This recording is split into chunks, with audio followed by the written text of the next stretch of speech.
Live TV, सच सबसे आगे। दोस्तों स्वागत है आपका द लाइव टीवी में। मैं अब्बास हफीज हूं। मुद्दा है आरक्षण और आरक्षण विरोधी ताकतें जिस तरह से काम कर रही हैं उससे आपको रूबरू कराना। दोस्तों माननीय सुप्रीम कोर्ट के एक टिप्पणी से पूरे देश भर में आरक्षण को लेकर बहस छिड़ गई। सुप्रीम कोर्ट ने नीट पोस्ट ग्रेजुएशन आरक्षण की सुनवाई के दौरान एक टिप्पणी की। उस टिप्पणी में यह कहा कि आरक्षण जो है वो बुनियादी अधिकारों में नहीं आता, आरक्षण जो है वो फंडामेंटल राइट्स में नहीं आता। बस इसके बाद एक पूरी की पूरी लॉबी जो थी वो देश के अंदर सक्रिय हो गई और अपने प्रोपेगेंडा में लग गई। सुप्रीम कोर्ट की टिप्पणी का दुरुपयोग करना इस लॉबी ने शुरू कर दिया और इसके सरगना देखे गए सुधीर चौधरी जमकर आरक्षण के विरोध के अंदर बोलते नजर आए अपने डीएनए के शो के अंदर। उनके हिसाब से 85% जो देश की आबादी है उसके ऊपर वो आत्मनिर्भर होना चाहिए। अगर इस तरह से करेंगे, आरक्षण देते रहेंगे तो कामचोर बन जाएगी वो लॉबी, और तरह तरह की ऐसी टिप्पणियां की जो अच्छी नहीं है। देश के जाने माने पत्रकार नवीन कुमार ने उनकी उस शो के क्लिप को कोट करते हुए ट्विटर पे लिखा भी है। हम वो भी आपको पढ़ के सुनाएंगे जिससे आंखें खुलती हैं, और सुधीर चौधरी ने कैसी टिप्पणियां की हैं वो भी आपको दिखाएंगे। दोस्तों नवीन कुमार लिखते हैं, आरक्षण को रिश्वत और दलितों, पिछड़ों, आदिवासियों को कामचोर,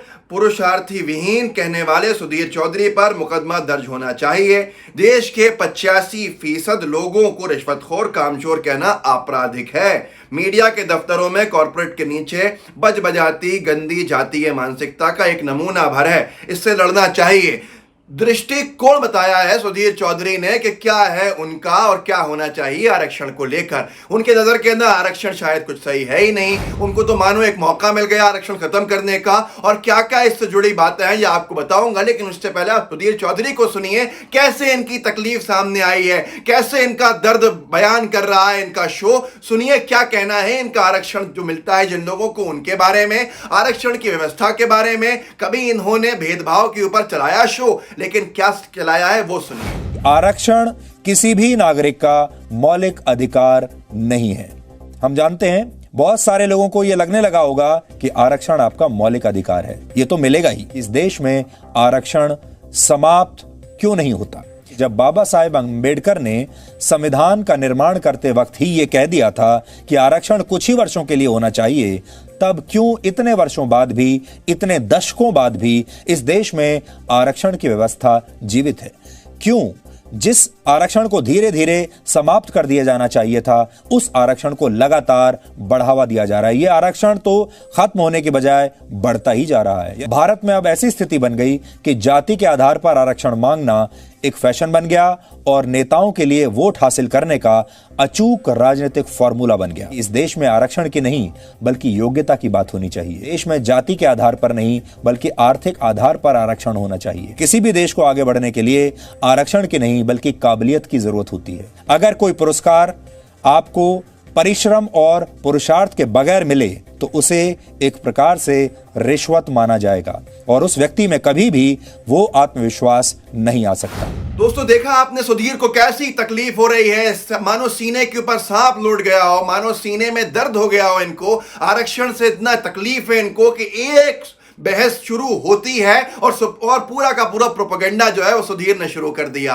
उन शोषित लोगों की आवाज कभी नहीं बने, लेकिन जो उनका आरक्षण मिलता है उसको खत्म करने के लिए आवाजें इनकी बनना बहुत जरूरी है। लेकिन क्या इनसे उम्मीद करें? अगर हम देखें तो मीडिया के अंदर आवाज कौन उठाएगा? शोषित और पिछड़ों की। आरक्षण खत्म करने की ताकतें उठेंगी तो उसको रोकने की आवाज कौन उठाएगा मीडिया के अंदर? जब मीडिया के अंदर ऊंचे ऊंचे पदों के ऊपर कोई दलित, कोई शोषित, कोई पिछड़ा है ही नहीं। अगर आप देखेंगे नामचीन चैनलों को भी तो एक पूरी की पूरी ऊंची जाति की लॉबी उसके अंदर आपको दिखेगी। लेकिन जो हमारा शोषित है, जो हमारा पिछड़ा है, न जाने क्यों पढ़ लिखने के बाद भी वो वहां तक नहीं पहुंच सकता।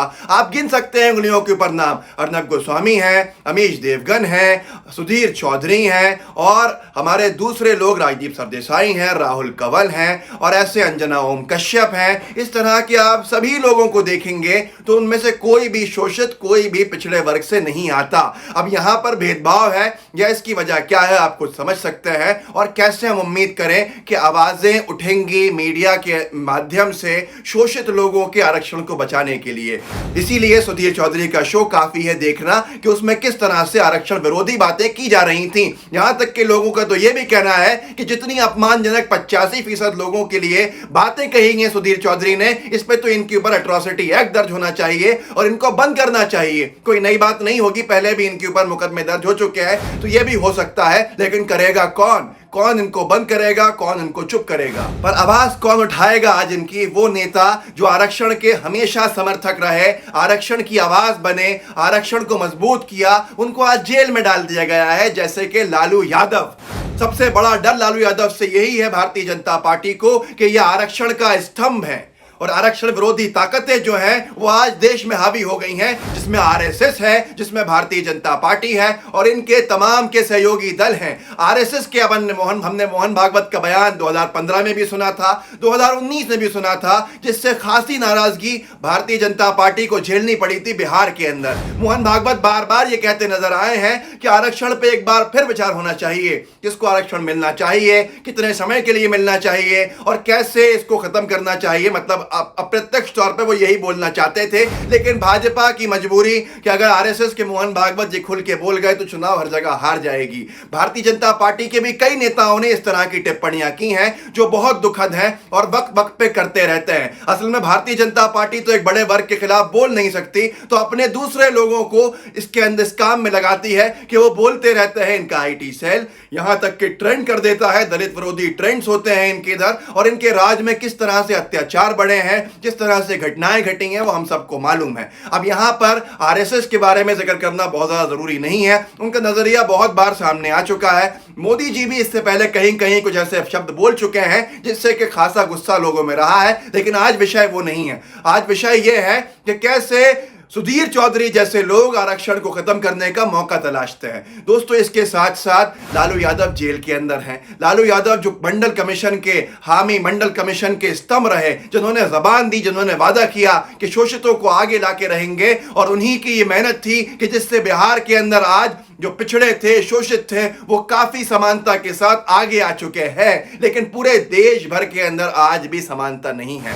आज भी हम देखते हैं भेदभाव का शिकार लोग होते हैं। आज भी हम देखते हैं जो पिछड़े हैं उनके साथ कैसा भेदभाव किया जाता है जाति को देखकर, और जात पात किस तरह से एक्टिव आज भी है। आपको नहीं लगता कि हमें आरक्षण की जरूरत है? आपको नहीं लगता कि उस शोषित वर्ग को आरक्षण की जरूरत है जो आज नहीं सदियों से सताया गया है भारत के अंदर? लाइव टीवी हमारी पूरी टीम आरक्षण के समर्थन में हमेशा बोलती है और बोलती रहेगी, और ऐसे लोग जो आरक्षण के विरोधी हैं इनको एक्सपोज करती रहेगी। दोस्तों, आपको याद होगा, पुरानी तस्वीरें देखें अगर 100 साल पुरानी, तो कितनी ऐसी बस्तियां थीं। आज भी कुछ जगह इलाके ऐसे हैं जहां पे जो शोषित, जो पिछड़ा था, वो कदम भी नहीं रख सकता था। पीछे झाड़ू बनी होती थी, गले में मटका डला होता था कि थूक मटके में जाएगा, कदम जहां रखेगा नंगे पैर भी तो उसको झाड़ता हुआ, अपनी झाड़ू से लेता हुआ जाएगा। इसकी धूल भी कहीं नहीं होनी चाहिए। इस तरह का जुल्म।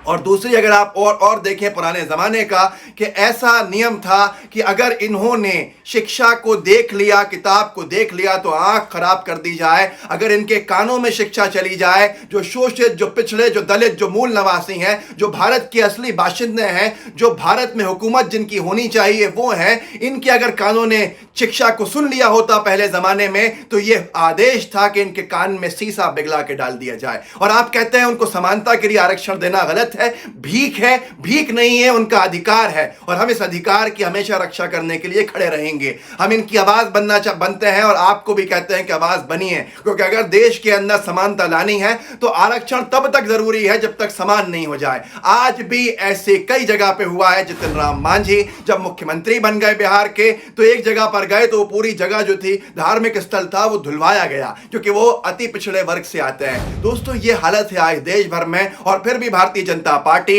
इनके लोग, इनकी गोदी मीडिया आरक्षण के विरोध के अंदर काम करते रहती है। लेकिन भारत में जब तक लालू यादव जैसे नेता होंगे और दूसरे ऐसे नेता होंगे तो आरक्षण कभी खत्म नहीं हो सकता। यह भाजपा के ख्वाब हैं। बिहार ने इससे पहले ही मजा चखाया था, इस बार भी हालात बिहार में अच्छे नहीं दिख रहे, इसीलिए रामविलास पासवान को आगे कर दिया है। और रामविलास पासवान खुद ही सरकार पर निशाना साधने लगे हैं, मोदी सरकार पे, कि आप अध्यादेश क्यों नहीं लाते। आप यहां पर, ये दूसरों ने भी कहा है, अध्यादेश की बात दूसरों ने कही है कि अध्यादेश लाइए फौरन अगर आप सच्चे हैं। और यहां पर सबसे बड़ी बात रामविलास पासवान ने कही है कि 9 शेड्यूल में इसको ऐड कीजिए, जिससे कि इसके अंदर कानूनी रोक टोक हट जाए और आरक्षण के ऊपर बयानबाजी पूरी तरह से खत्म हो जाए। आज लेकिन भाजपा के पसीने छूट गए हैं, जमीन इनके नीचे से निकल गई है, क्योंकि आरक्षण के विरोध के अंदर ये धीरे धीरे हमेशा वक्त वक्त पे बेनकाब होते रहे हैं। दोस्तों, आवाज बनिए उनकी जिनको सताया गया है। दोस्तों, आवाज बनिए उनकी जिनको शोषित रखा गया है। दोस्तों, आवाज बनिए उनकी जिनको दबाया कुचलाया गया है। अगर आप उनकी आवाज बनेंगे तो यह देश तरक्की करेगा और देश आगे जाएगा। आरक्षण व्यवस्था है समानता लाने के लिए, जिनको सदियों से पीछे रखा गया। यह कोई भीख नहीं है बल्कि उनका अधिकार है। अगर आपको लगता है हम सही काम कर रहे हैं, बेल आइकन को दबाइए, इस वीडियो को आगे शेयर कीजिए। जय हिंद, जय भारत। लाइव टीवी, सच सबसे आगे।